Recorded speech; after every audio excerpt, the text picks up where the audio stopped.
బ్రహ్మార్పణం. మనం పరమాత్మ మీద ఆధారపడి పరమాత్మగా బ్రతుకుతున్నాము.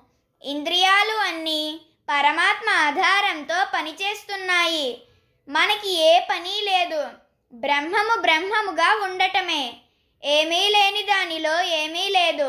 హ్యాపీగా ఉన్నదానితో ఉన్నట్లుగా, లేని దానితో ఉండి లేనట్లుగా హ్యాపీగా ఉండండి.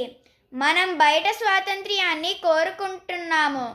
అది వేరే దాని మీద ఆధారపడి ఉంటుంది. లోపల స్వతంత్రంతో బ్రహ్మముగా ఉన్నప్పుడు నీవు ఎక్కడ ఏ పరిస్థితిలో ఎలా ఉన్నా బ్రహ్మముగా ఉంటావు. వైరాగ్యం అంటే దేనినో వదిలేయడం కాదు, బ్రహ్మములో బ్రహ్మముగా అలా ఊరక ఉండటమే. లోపల ఏ భావన ఉండదు. చైతన్యం ఖాళీలోంచి అన్నీ అలా ఊరక జరుగుతాయి. బ్రహ్మార్పణం.